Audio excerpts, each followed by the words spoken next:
Qu'est-ce qui bloque? Qu'est-ce qui ne marche pas? Pourquoi est-ce qu'on a besoin de réformes et pourquoi est-ce qu'on n'y arrive pas? Il y a un écocide. La Turquie, le Japon, la Chine. Et rien ne doit freiner le combat pour la place des femmes dans notre société. Alors vous voulez qu'on donne un coup de main au changement après que le changement ait échoué? Il faut qu'on parle de tout ça, non? Bienvenue à toutes et à tous. Suite et fin cette semaine de notre entretien avec Jean-Philippe Hermine autour de l'interdiction programmée en 2035 de la vente de véhicules thermiques en Europe. Cette semaine, on aborde les controverses concernant le recyclage des batteries et notre dépendance aux métaux critiques, le réseau de recharge des véhicules électriques en Europe et la place des agrocarburants dans la transition énergétique automobile. Jean-Philippe Hermine, bonjour. En votre qualité d'expert, dans votre note intitulée « Fin du véhicule thermique, pourquoi et comment y parvenir ?», écrite pour le think tank Terra Nova, où vous tentez d'y apporter une réponse argumentée afin de donner de la crédibilité à ce projet. Ces controverses concernent notamment le prix des véhicules électriques, la concurrence industrielle avec la Chine, le recyclage des batteries et notre dépendance aux métaux critiques, le réseau de recharge et l'offre de véhicules utilitaires légers, et enfin la place des agrocarburants dans la transition énergétique automobile. Pour commencer ce podcast, l'un des arguments allant à l'encontre de ce projet est lié au prix d'achat du véhicule électrique plus élevé de 10 000 € par rapport à celui d'un véhicule thermique. Premièrement, pourriez-vous nous expliquer comment se forme ce prix et quels sont les coûts et variables économiques qui l'influencent le plus ? Alors, le véhicule électrique, c'est, on l'a dit dans le premier épisode, un moteur, et la nouveauté, c'est qu'on rajoute une batterie qui va stocker de l'énergie et la restituer naturellement. Et cette batterie, c'est l'élément qui explique le renchérissement du véhicule à l'achat, c'est-à-dire à la production et à l'achat.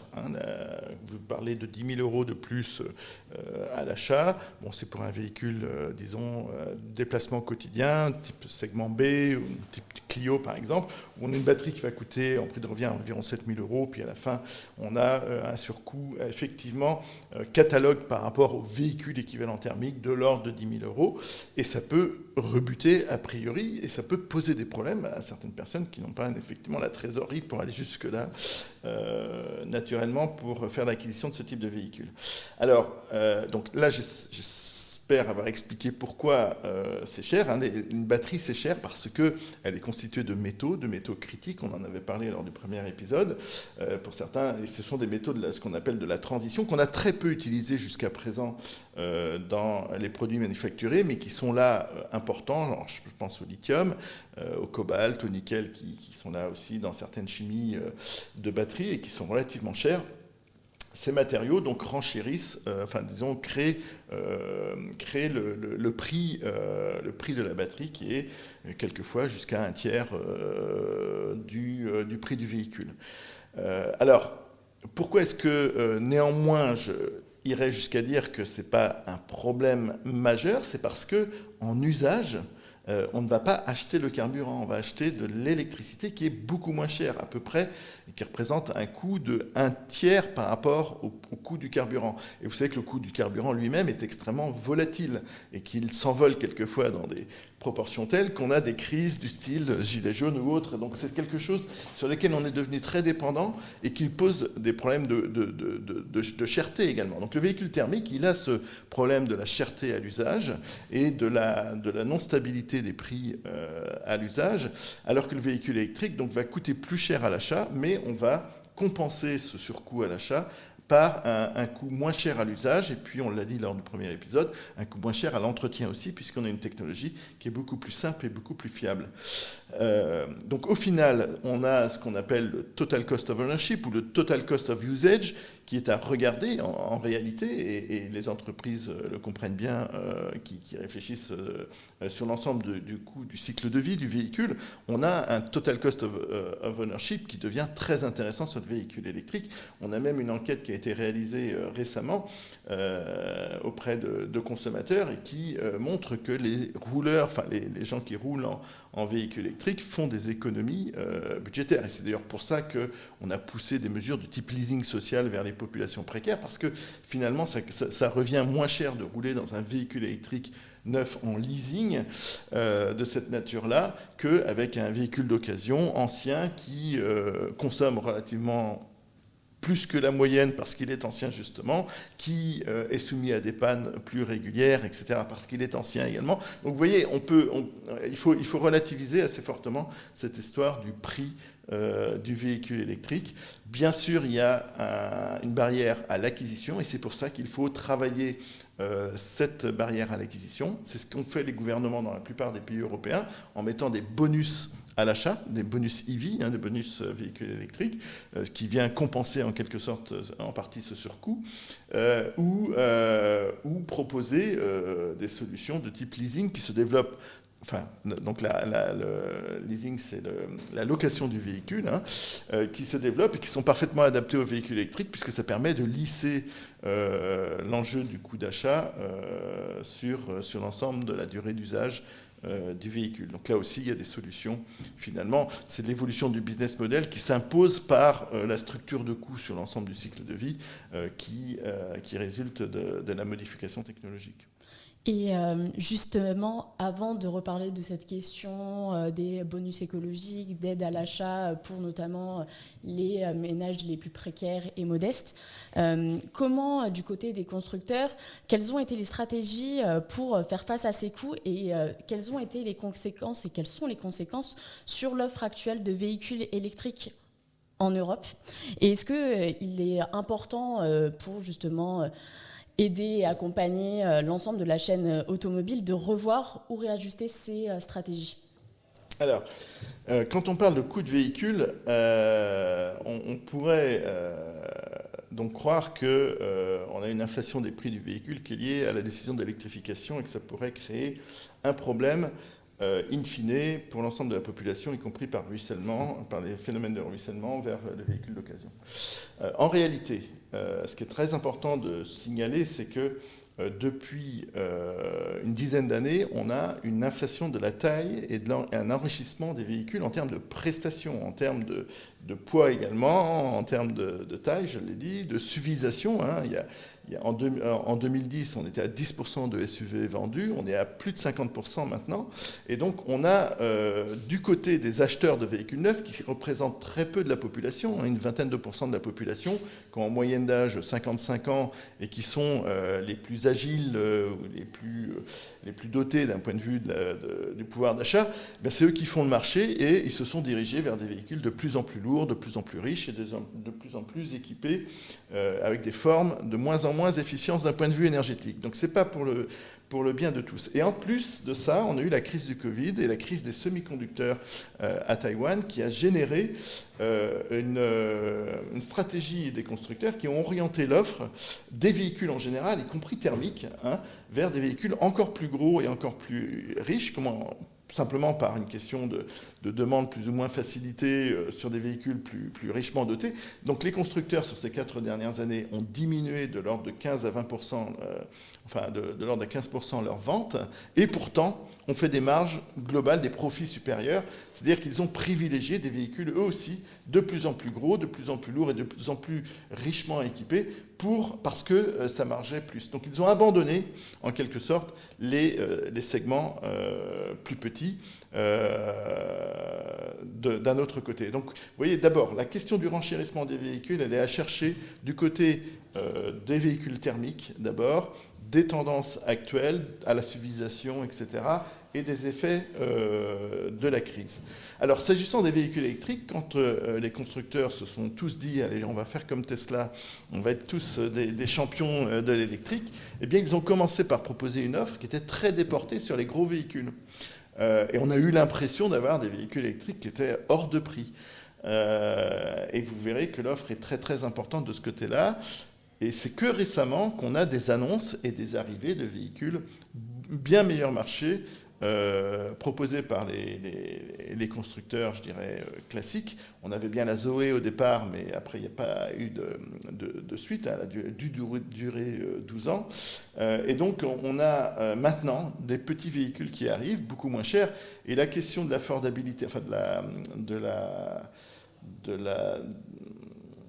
du prix des véhicules, enfin de la capacité à les acheter, l'accessibilité des véhicules électriques, elle dépend beaucoup de l'offre en termes de taille et de prestations de véhicules. Donc on est en train de corriger le tir en ce moment, mais le sentiment de véhicules électriques chers, c'est à la fois parce qu'une structure de coût sur l'usage qui est différente, mais en plus parce que l'offre, au départ, a été dirigée vers des véhicules riches, des véhicules gros, sur lesquels les constructeurs voulaient marger en premier, parce que les premiers véhicules ne margeaient pas beaucoup, les premiers véhicules électriques, donc ils voulaient préserver leur rentabilité comme ça. On est en train de corriger cette tendance. Et vous avez évoqué dans votre réponse à ma première question, toute la question sociale. Et c'est vrai que même si, dans le fond, sur l'analyse du cycle de vie, il est plutôt rentable justement d'acheter un véhicule électrique, ce que va regarder l'acquéreur, c'est son prix d'achat généralement. Et il est vrai que c'est pointé du doigt comme socialement discriminant.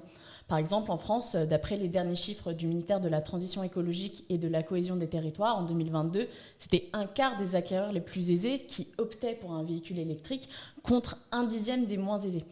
Maintenant que nous sommes à mi-2024, est-ce que cette tendance a évolué ou a changé?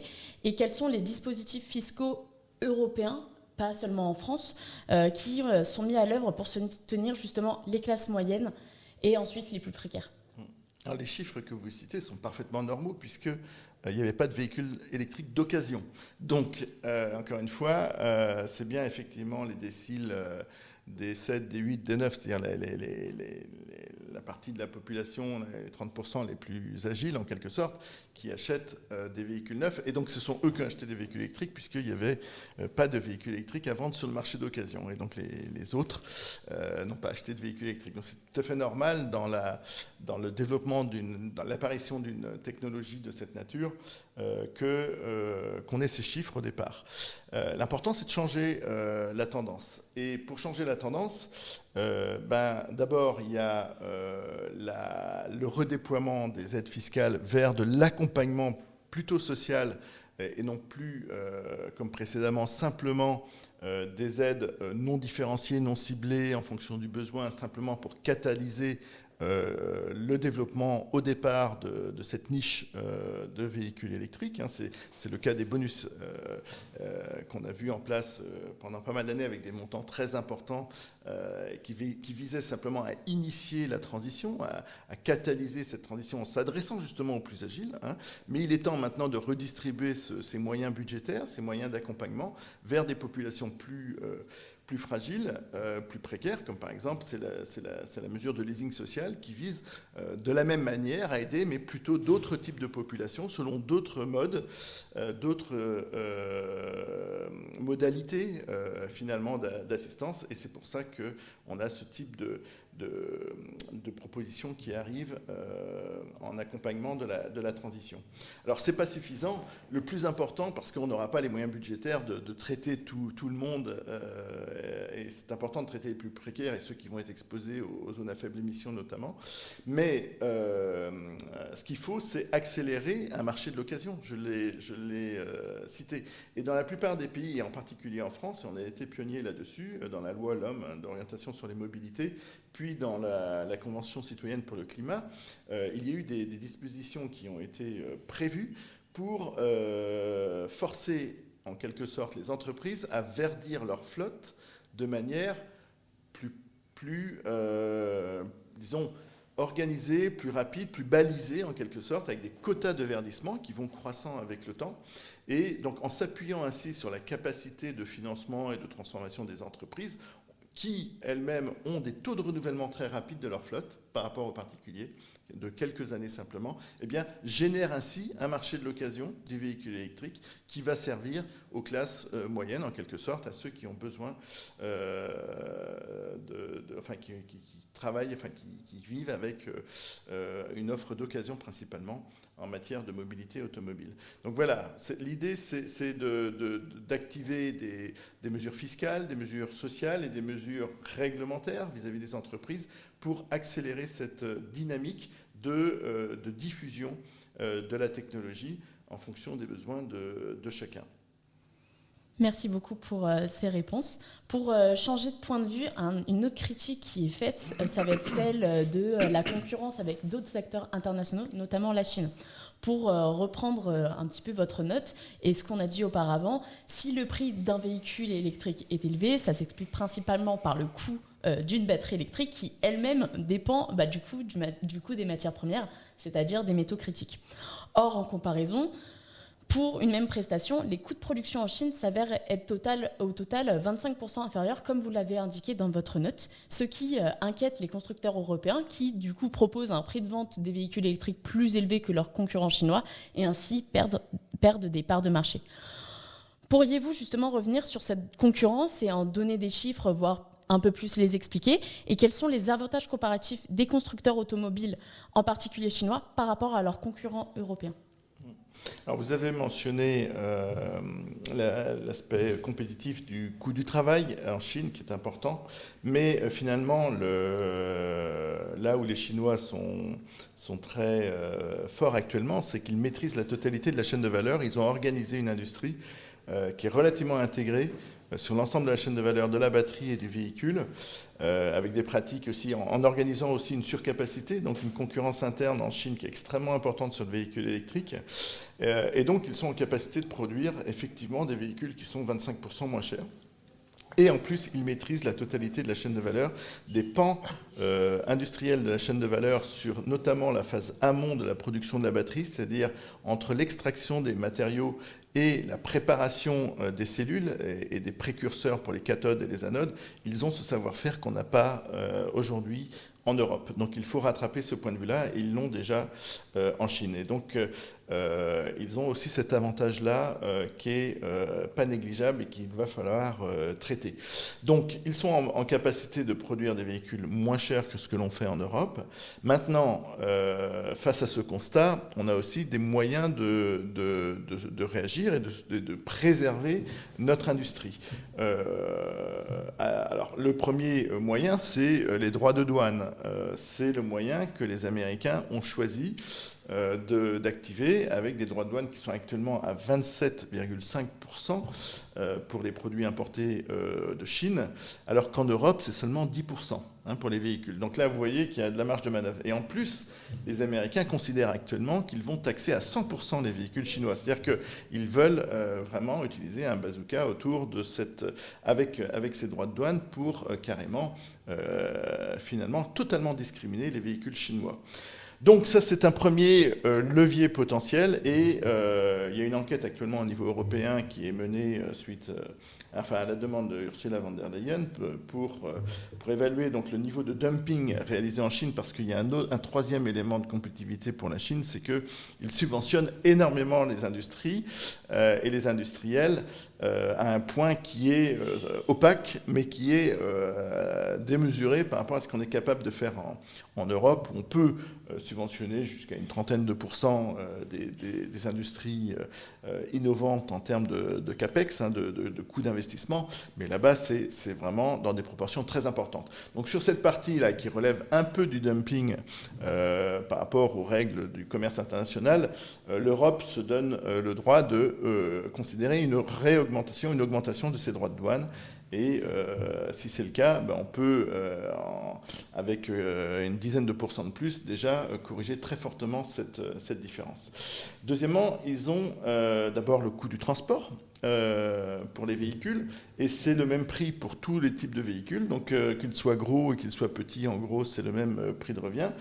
Ce qui fait d'ailleurs en partie, qui explique en partie le fait que les véhicules qui sont importés de Chine sont plutôt des véhicules massifs, importants, des segments C, D, etc., et pas des petites citadines, pas des véhicules du quotidien. Il y en a très très peu, à part la Spring, mais qui est une anomalie en quelque sorte, puisque c'est produit par Renault au départ pour le marché chinois, et qui incidemment a trouvé un petit peu sa place en Chine. Mais ce n'est pas les constructeurs chinois qui nous amènent des petits véhicules. Ils peuvent les écouler en Asie du Sud-Est, où il n'y a pas beaucoup de contraintes en matière de réingénierie pour la sécurité comme on le demande en Europe. Il n'y a pas de coût de transport ou de frais de douane aussi élevés, et donc ils ont de quoi les éliminer. Ils ont de quoi les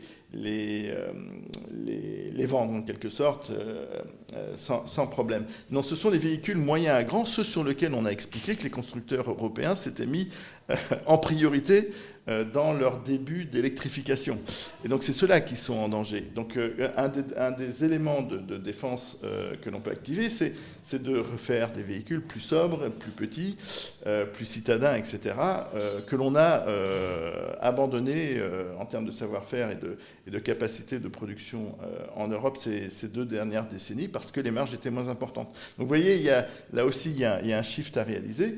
Et enfin, le troisième levier qui est important et qui est déjà activé en France, c'est de discriminer les véhicules en fonction de leur performance environnementale à la production, puisque les véhicules chinois équivalents produits donc, sur le territoire chinois le sont avec une énergie ou un bilan en termes d'émissions des matériaux produits, etc., qui est supérieur à ce qu'on est capable de faire en Europe. Une gigafactory en Europe ou en France aura un bilan, une empreinte carbone beaucoup plus faible par batterie produite qu'une batterie produite en Chine. Et donc, en développant des outillages du style score environnement, et qui d'ailleurs maintenant a été mis en place au niveau français pour conditionner le bonus environnement ou l'éligibilité d'un véhicule dans le leasing social, eh bien on discrimine les véhicules chinois qui pourraient arriver sur le marché parce qu'ils n'ont pas une performance suffisante en phase de production. Vous voyez, il y a toute une série, tout un arsenal d'outillages qui sont utilisés de manière différente aux États-Unis ou en Europe. En Europe, on va plutôt utiliser ces enjeux environnementaux parce que ce que l'on souhaite finalement, c'est avoir une empreinte qui diminue, y compris en production de véhicules électriques.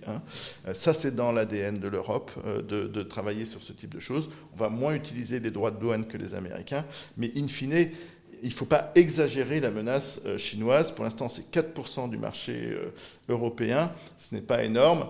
On a eu dans le passé les mêmes débats lorsque les véhicules japonais, les véhicules coréens sont venus sur le marché européen. On a eu les mêmes cris d'épouvante lorsqu'ils sont arrivés en disant « ça y est, c'est la fin de l'industrie française, etc. » Ils ont eu la même stratégie. Ils sont venus avec des véhicules produits en Asie de taille assez importante, mais dès qu'il a fallu faire des véhicules un peu plus petits, ils sont venus s'installer en Europe, en France par exemple à Honang pour faire la Yaris depuis longtemps chez Toyota, et avec une stabilité remarquable d'ailleurs, sans délocaliser du tout. En tout cas, ils ont gardé tout leur volume en réaffectant toujours ce petit modèle en France. Vous voyez que la France reste compétitive, finalement, en particulier sur ces petits véhicules.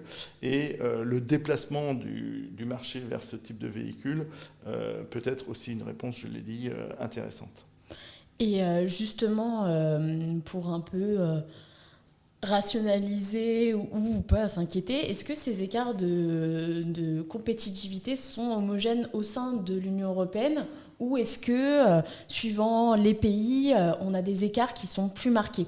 Et qu'est-ce qui les justifie, si ce n'est au-delà, par exemple, du coût du travail? Alors, ce qui est... On est capable de dire... Bon, le coût du travail pour un véhicule électrique est beaucoup moins important que pour un véhicule thermique. Déjà, ça, c'est intéressant.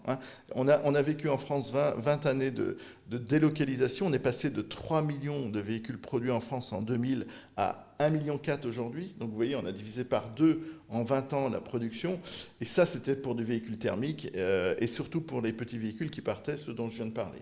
Donc, est-ce qu'on peut inverser la tendance avec le véhicule électrique? Oui, parce que, d'abord, le coût du travail est moins important dans le prix de revient total du véhicule. On n'est qu'à 15%. Donc des différentiels de coût du travail, on en a en Europe, mais ils ne vont pas être si significatifs, ça va représenter que quelques pourcents de différentiel de compétitivité. Le prix de l'énergie est plus important que dans un véhicule thermique à cause de tous ces procédés de production de batteries, etc. Et donc là, avec notre énergie décarbonée et relativement bon marché en France, finalement on se trouve dans des positions qui sont donc moins bonnes sur le coût du travail, mais beaucoup plus intéressantes sur le coût de l'énergie par rapport à l'Europe de l'Est, par exemple. Donc on a chacun ses atouts et ses faiblesses. Voilà, donc on est en train de faire les bilans. On va produire des études de cette nature-là. Je ne vais pas révéler aujourd'hui tous les résultats de ces études, mais ils seront disponibles peut-être lorsque les podcasts seront disponibles. Je vous invite à aller les consulter. Mais en gros, elles démontrent qu'avec l'électrification, et en particulier sur les petits véhicules dont je parlais, il n'y a pas des différentiels de compétitivité qui sont importants au sein de l'Europe, et ceux qu'il y a sont tout à fait gérables vis-à-vis de la production chinoise également. Donc la partie n'est pas du tout perdue de ce côté-là. Et un autre, justement, pour continuer sur l'aspect amont de la chaîne de valeur et la concurrence avec la Chine, notre dépendance, elle va aussi dépendre des métaux critiques. En effet, la Chine possède un quasi-monopole sur l'ensemble des mines mondiales de métaux critiques. Vous l'avez évoqué plus tôt, cobalt, nickel, lithium, à la plupart aussi des usines de production mondiale de batteries électriques, s'occupent d'autres activités telles que le raffinage des métaux critiques. Cependant, nous, en Europe, d'après, par exemple, les derniers chiffres donnés en 2023 par le journal La Tribune et Thierry Breton, sur notre sol européen, nous raffinons par exemple entre 0 à 20% des métaux critiques. Nous possédons que 3% des mines, des métaux rares qui proviennent justement des mines européennes. Ainsi, quelles seraient les solutions pour justement diminuer cette dépendance, et est-ce qu'elles sont réalisables, en tout cas pour 2035 ? Alors, je vais peut-être corriger quelques éléments que vous apportez, parce que d'abord ça évolue et puis c'est assez complexe comme sujet. La Chine n'a pas la main sur les mines. Les métaux dont on parle, d'abord, ils ne sont pas si rares que ça, hein. Ils sont juste pas très exploités jusqu'à présent, parce qu'on n'en avait pas un besoin important. Tout d'un coup, on a besoin important de ces métaux-là. Donc je nuance ça parce qu'on a la question du cuivre, elle, qui est importante. Il faut, pour faire des véhicules électriques, beaucoup de cuivre.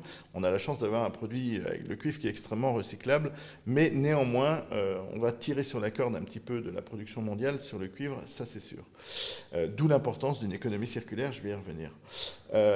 Les Chinois n'ont pas la main sur ces métaux qui rentrent dans la production des batteries, puisque ces métaux sont principalement en Amérique du Sud, Chili, Argentine, etc., en Australie, en République dominicaine du Congo, en République démocratique du Congo pour le cobalt. Et puis on voit bien par exemple que la France a du nickel en Nouvelle-Calédonie. En tout cas, la Nouvelle-Calédonie a du nickel.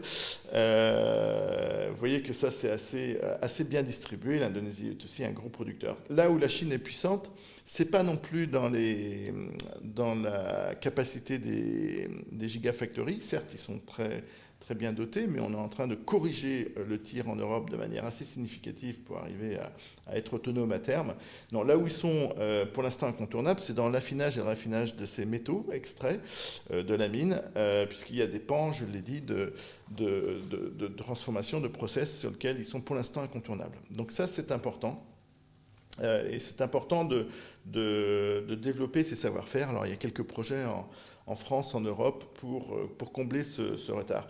Mais vous voyez, je parle de retard à combler, et c'est là qu'il est très important de ne pas procrastiner, de ne pas prendre son temps pour passer à l'électrique, au moins d'un point de vue industriel. Il faut avancer vite pour ne pas s'enfermer dans une dépendance et dans un retard à la fois technologique, d'innovation, de maîtrise de ces différentes chimies, parce que savoir travailler tous ces matériaux, savoir travailler les chimies de batterie, c'est aussi développer les chimies de demain, les batteries de demain, les innovations de demain.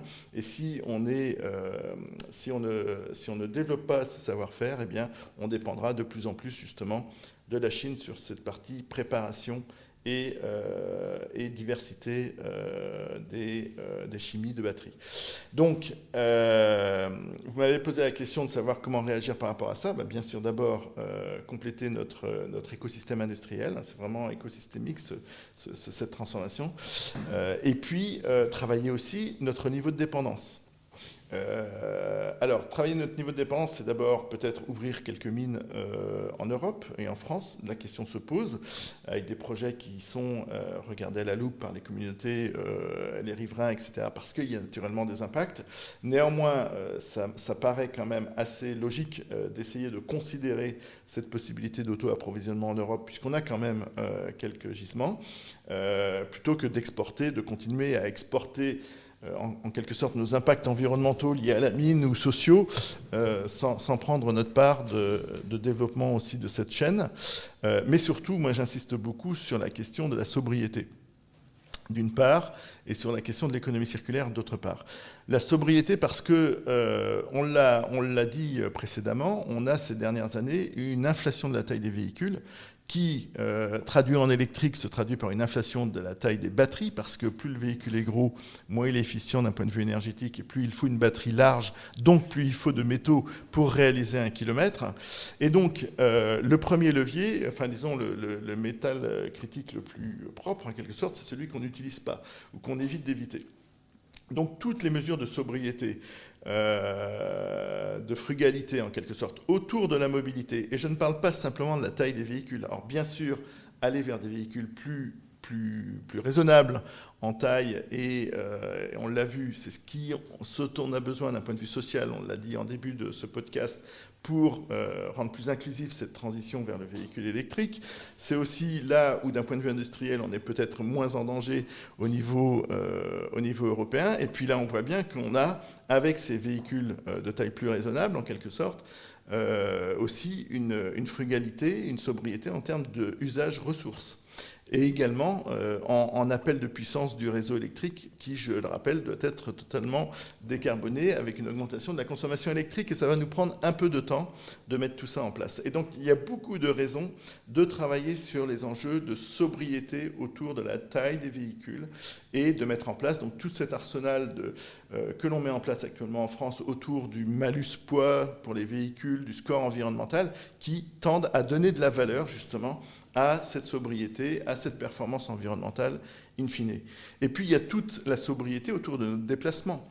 On a des possibilités de report modal ou modaux avec le vélo, avec le bus, avec le train, etc., qu'on n'a pas exploité dans des proportions probablement suffisantes. En tout cas, quand on regarde les expériences à l'étranger, dans les pays d'Europe du Nord, Danemark, Pays-Bas, même Allemagne, on voit qu'on peut aller sur des reports modaux beaucoup plus importants, ou l'utilisation de modes soft beaucoup plus importants qu'on a en France. Il faut beaucoup travailler aussi le partage, l'autopartage, ou les bus express entre le suburbain et le centre urbain.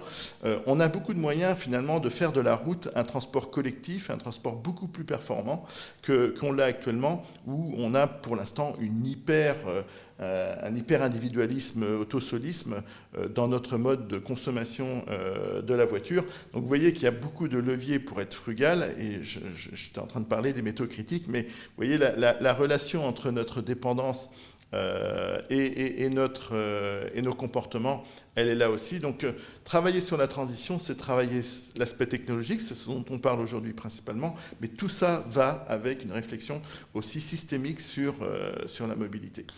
Et enfin, j'ai parlé de l'économie circulaire. Ça, c'est la promesse qu'il faut réaliser en Europe. C'est vraiment ce dont on a besoin pour redevenir autonome par rapport à cet enjeu industriel de dépendance que l'on a actuellement sur la Chine. Et ça se met en place dès maintenant. Et d'ailleurs, les gigafactories produisent énormément de déchets de production. On a beaucoup de gigafactories qui s'installent en Europe et en France de manière particulière.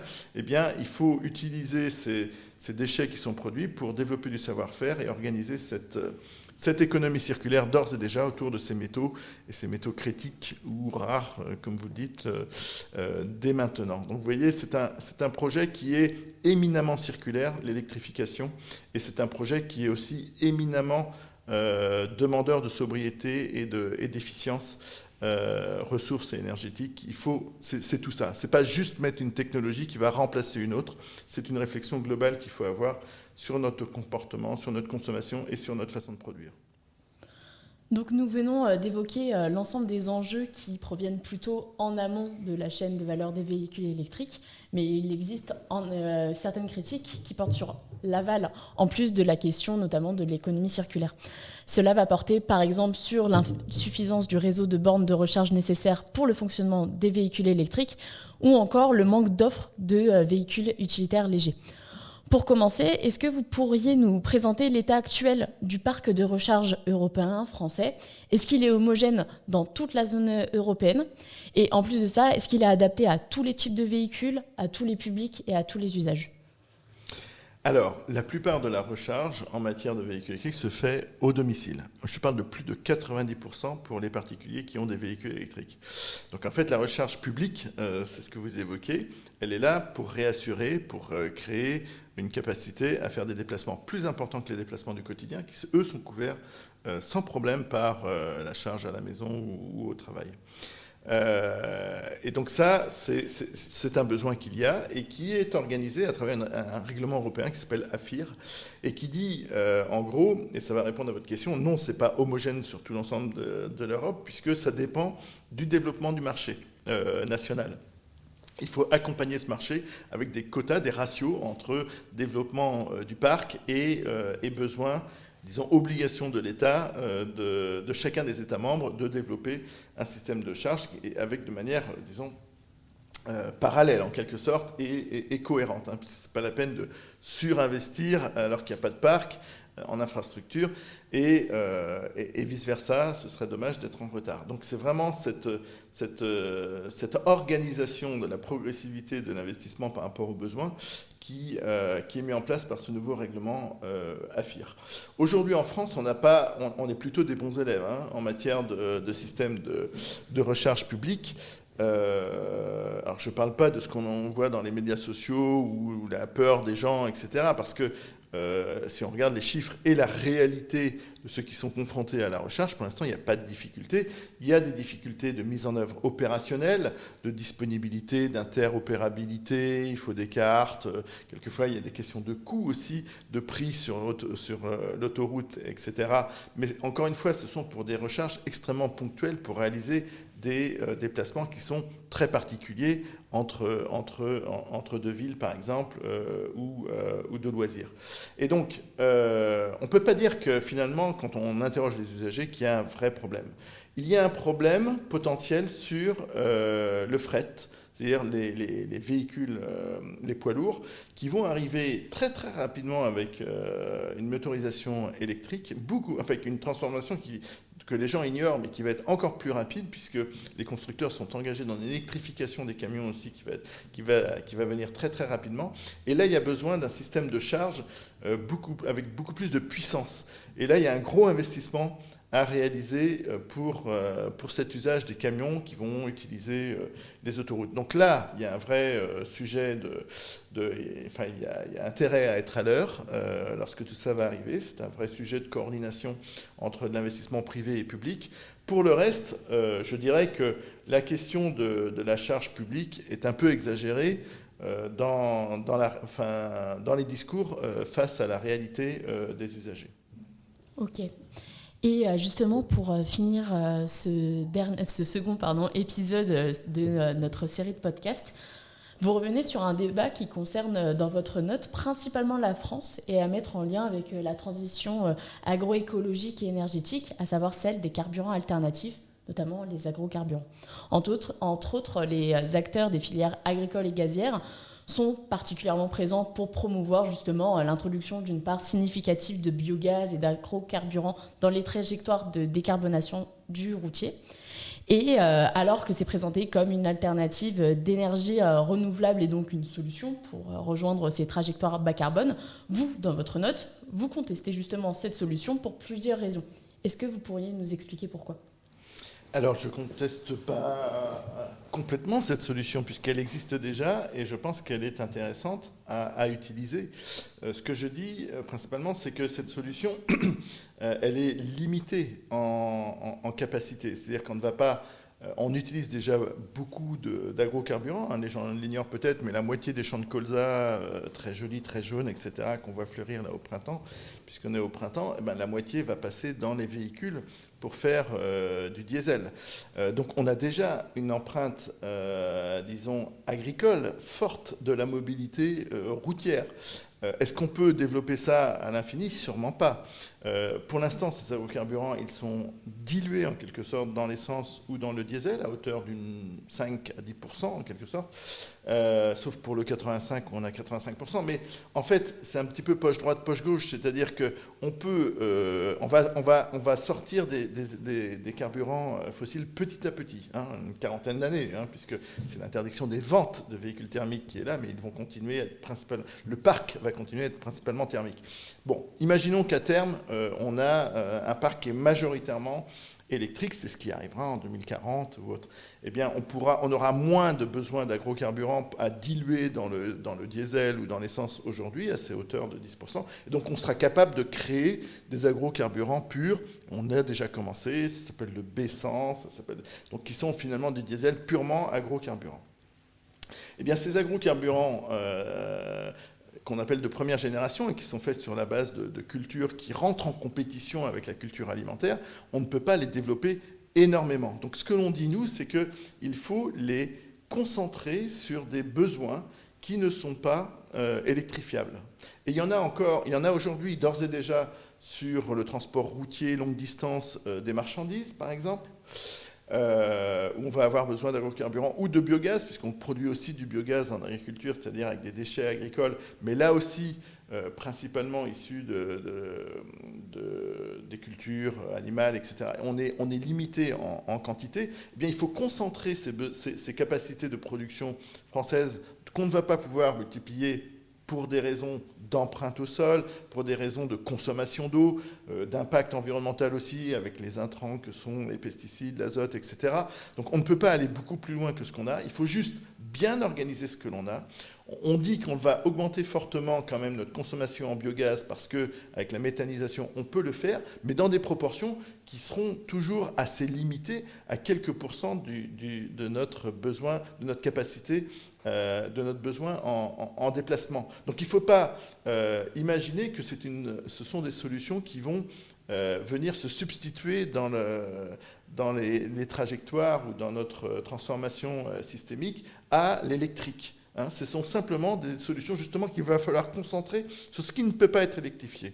Des poids lourds longue distance utilisés avec 2/8, c'est-à-dire avec des chauffeurs qui se complètent pour le transport international, ou les avions. C'est la seule solution finalement qu'on a actuellement perceptible, ce sont les agrocarburants, et en espérant qu'on en ait de manière importante de deuxième génération, pour faire fonctionner, pour décarboner ces modes-là. Donc vous voyez que le routier qui a des solutions d'électrification, on ne va pas utiliser continuellement des moyens peu performants d'un point de vue énergétique, puisque ce sont des moteurs thermiques, et utiliser nos réserves en agrocarburant ou en biogaz, qui vont augmenter, je suis tout à fait favorable à ça, mais on va le concentrer sur des usages extrêmement particuliers. Ce n'est pas des choses qu'on va utiliser dans le domaine routier individuel du véhicule particulier, en tout cas sûrement pas, même pas du véhicule utilitaire.